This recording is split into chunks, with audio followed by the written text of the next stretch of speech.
Jadi baik, terima kasih atas waktu yang diberikan.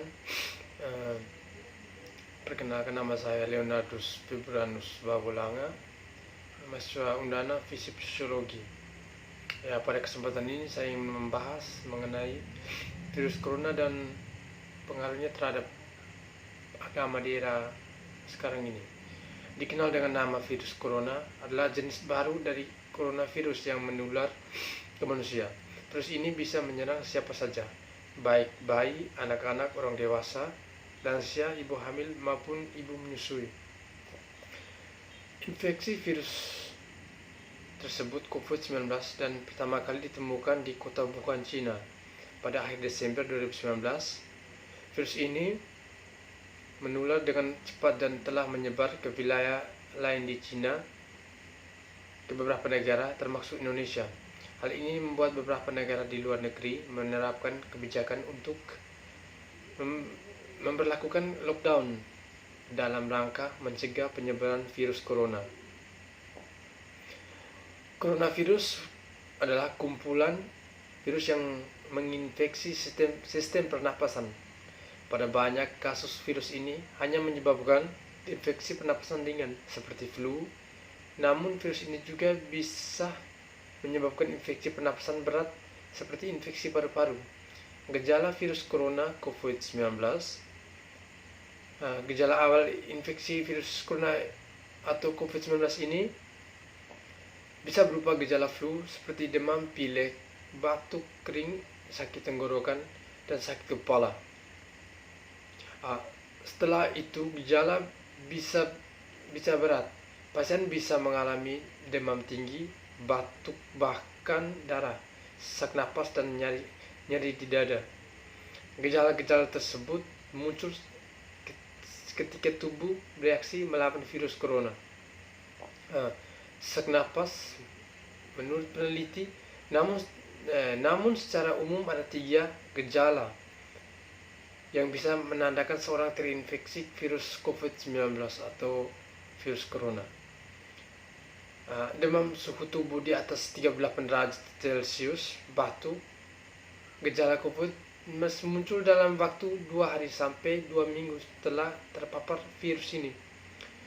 Ada pun beberapa langkah yang dapat dilakukan untuk mencegah penyebaran virus ini, ya. Mencuci tangan terlebih dahulu setelah menyentuh benda yang terkena cipratan ludah penderita COVID-19. Kontak jarak dekat dengan COVID-19, misalnya bersentuhan atau berjabat tangan, virus corona dapat menginfeksi siapa saja.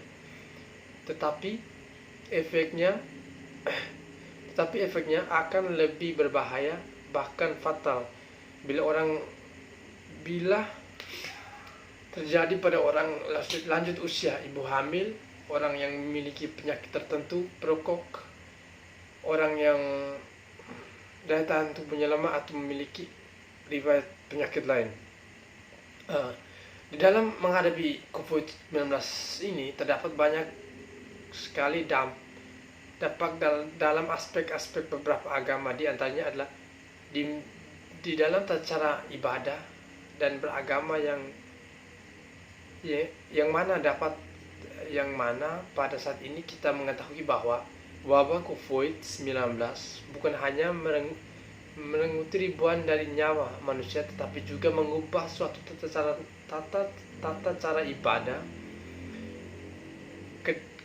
Keadaan setiap agama yang berbeda yang pada dasarnya rasa antisipasi, khawatir maupun menghadapi wabah COVID-19 ini, yang sudah dapat banyak orang yang mengurung dirinya di rumah, menghindari tempat-tempat keramaian dan lain sebagainya. Dengan kata lain, virus ini mengubah rasa antisipasi antara sesama kelompok, di mana cara beribadah sudah mulai berbeda. Tidak melakukan sesuatu yang tidak melakukan secara kontak langsung, melainkan melalui internet dan lain sebagainya.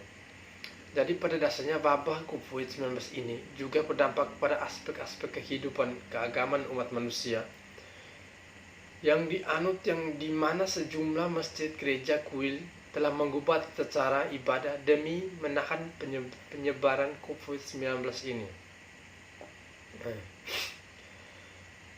Di negara Mekah terdapat tepatnya di Masjid Haram, yang mana biasanya merupakan tempat keramaian untuk beribadah umat Islam, yakini perziarah berbagai negara kini telah berkurang sangat drastis. Pada umumnya, sebagai umat Islam dari seluruh penjuru dunia yang biasanya datang untuk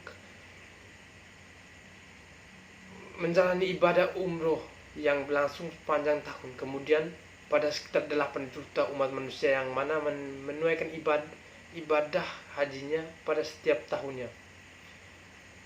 Pemilik Biro Perjalanan Haji Umroh di negara Nigeria, Aziat Taimun Danu, mengatakan terdapat beragam reaksi atas larangan kunjungan ke Mekah ini. Diantaranya banyak orang yang sedih, banyak juga yang khawatir seandainya ini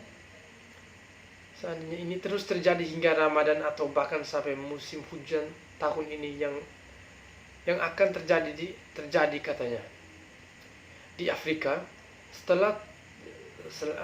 Selatan sendiri, dalam menghadapi COVID-19, pemuka agama umat Islam memanfaatkan salat Jumat berjamaah untuk memberi nasihat kepada sejumlah para jamaahnya untuk ikut serta dalam melakukan pencegahan COVID-19.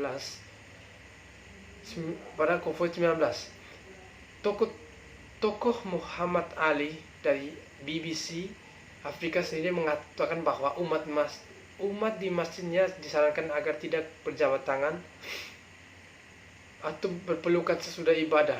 Memang perlu waktu untuk terbiasa, katanya. Kepala Rabi Israel David Lu telah mengeluarkan himbauan untuk tidak menyentuh ataupun mencium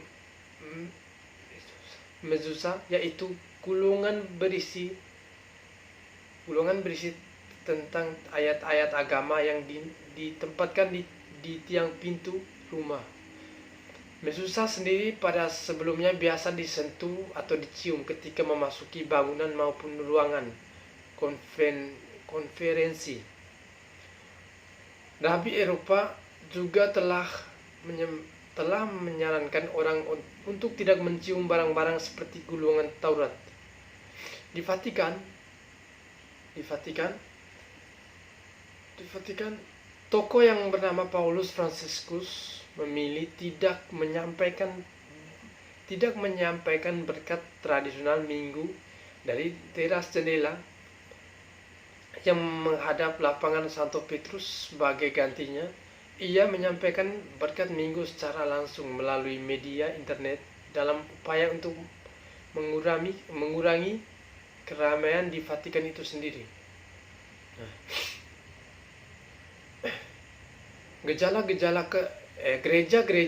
Gereja-gereja Katolik dari Ghana hingga Amerika dan Eropa telah mengubah cara melaksanakan misa guna untuk mencegah penyebaran COVID-19.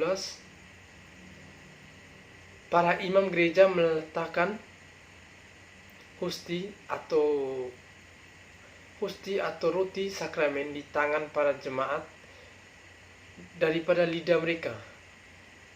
Hal ini juga mereka juga berhenti memberi anggur di piala komunal alih-alih berjabat tangan saat tanda perdamaian dalam prosesi ibadah.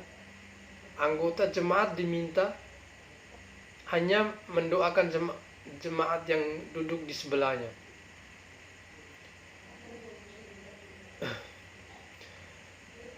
Jadi, pada dasarnya dalam menghadapi wabah corona COVID-19 ini, semua agama berupaya mencegah serta berpartisipasi dalam hal penyebaran dari COVID-19, yang mana mereka lakukan demi kebaikan dari setiap umat beragama tersebut. Yang pada intinya semua petinggi dari umat beragama meminta untuk menjauh dari tempat-tempat keramaian yang memungkinkan untuk terjadi penyebaran COVID-19. Jadi sebaiknya kita sama-sama berusaha berjuang untuk mencegah penyebaran COVID-19 ini. Karena pada dasarnya kita mengetahui bahwa virus COVID-19 atau virus corona ini sangatlah berbahaya dan sangat mematikan. Jadi sekian pembahasan saya mengenai virus corona atau dampak corona terhadap perkembangan agama atau perkembangan agama di era sekarang ini. Sekali lagi terima kasih